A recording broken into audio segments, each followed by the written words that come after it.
Hi, I'm Renee. Welcome to Kitchen in the Shire.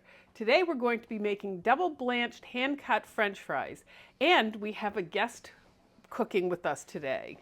Let's get started.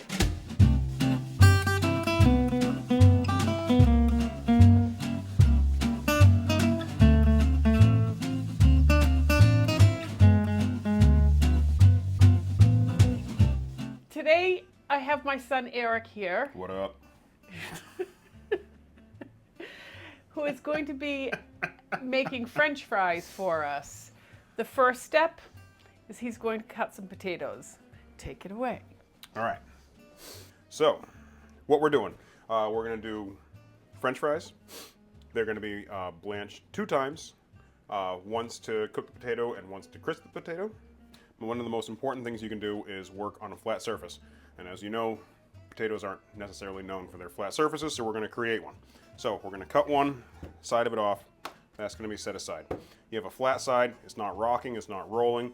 Our cutting board is secure. We have a good grasp with our knife, and we're going to cut the potato. What you're going to do is you're going to take your knife and you're going to start back here, and you're going to start, and then you're going to let it rock forward and fall over. That's not the prettiest potato. Keep the flat of the knife against your finger. Keep your thumb back and make your cut. And then you're going to want to stack up your pieces. And once again, you're going to want to do basically the same thing. Conversely, you can also start your cut and then you can pull it back, or you can just roll it forward. And we're going to want to do it the same with this.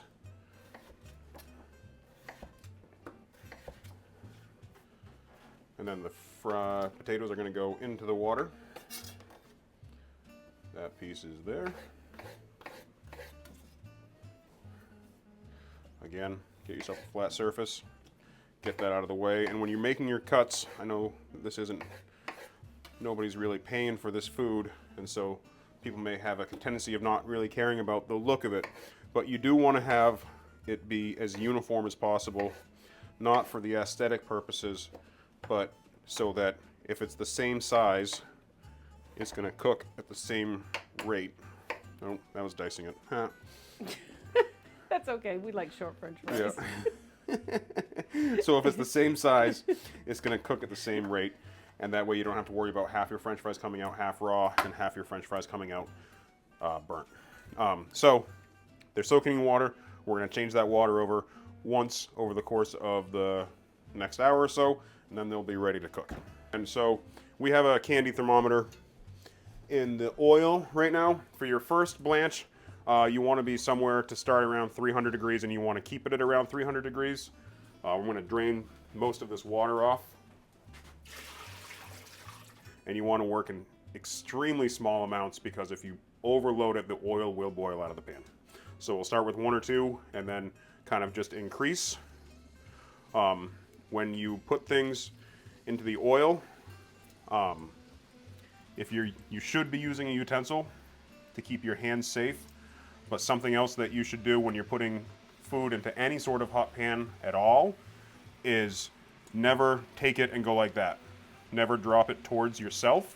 What you want to do is you always want to drape the food away, so that if there is any sort of splashing or anything, it's going to go away from you instead of towards you. So that's looking good. We're not getting any foaming up at all. And you don't want to overload your pot either, because that's going to drop your temperature and you're not going to be doing any cooking.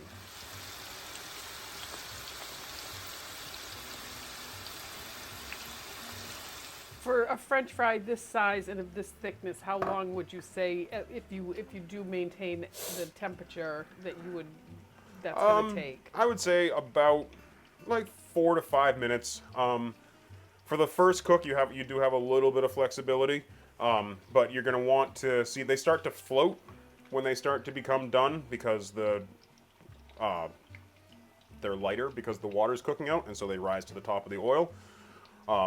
Where this is the first blanch, it's okay if they don't all float, because we're just trying to get them cooked. And as they rest on the plate as well, they're going to continue to, it's called the carryover cook time. And they're going to continue to steam themselves as they lay out and cool. And are you looking for any color at all? Not necessarily right now. It's not the worst thing in the world if they brown up, because everybody likes when you have your French. yeah, exactly. Right. So if you have your it all just depends on personal preference. Well, you can see, I don't know if you can see that, but there is some of the smaller pieces that from the edges of the potato that are already floating. So I'm not going to take the time to pull them out right now, but see, and they're starting to rise up, and you can always, a way to check them would be to bring them up to the surface and then let them fall back down. Yeah. And you'll start to see that they start to sink slower, and then you'll know that they're getting close. And cooking it like this leads to a much crispier French fry. Yeah, you can. You can go right to the end with these, but they won't be as... They won't be as much, and you'll notice, like, if you go to, like, any of the fairs, the guys, if you cook it from start to finish like this, you get, like, what's called fair fries, which are... also quite delicious. There's nothing wrong with those. But However... But this is also good because you can do this if you're having, like, a dinner party or a cookout or something like that. You do this ahead of time, and then when you need them, the cook time is minutes. So you're just there and ready to go. And you can see that they're starting to kind of raft up there a little bit. See them all starting to float. So you want them right near the top, not just floating off the bottom. Exactly, yeah.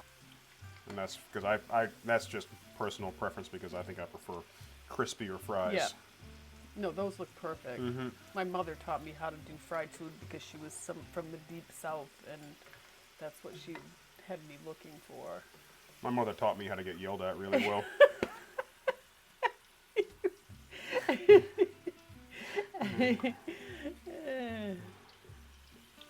So those are good, and when you take them out of the pot or the pan or whatever you happen to be cooking in at the time, you want to keep it in as single a layer as possible. It's okay to have some overlapping and stuff like that. There's no one judging you. But in order to cool them down as fast as possible and to keep them from getting soggy, that's really what you're hoping for. And so what we're going to do is we're going to let those rest for a minute.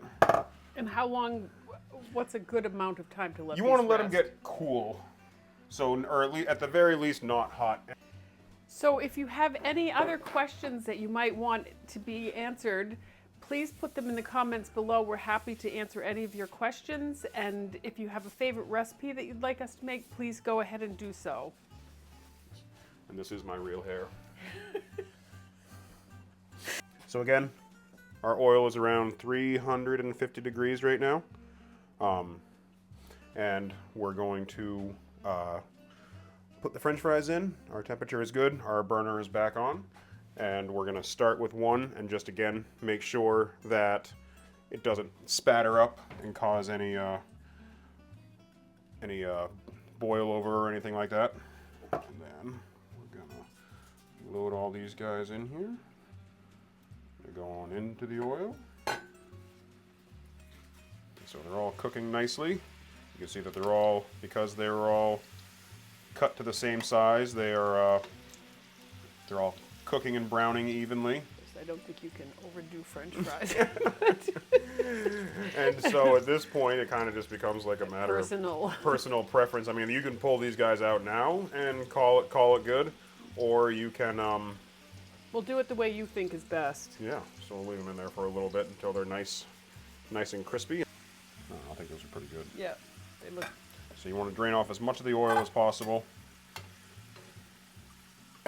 and you can pat them dry the second time, or you can just do what I'm doing and just go right for it. And a little bit of where this is good clean oil, a little bit of oil on to help the Salt stick.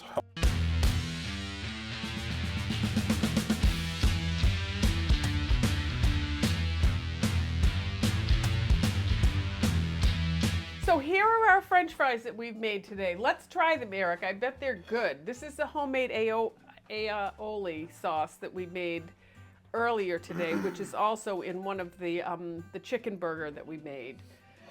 Let's try a French fry, shall we? Sure. Okay. Let's do that. Oh, yum. That was so good. And thank you. Delicious French fries. Terrible service. Kitchen of the Shire.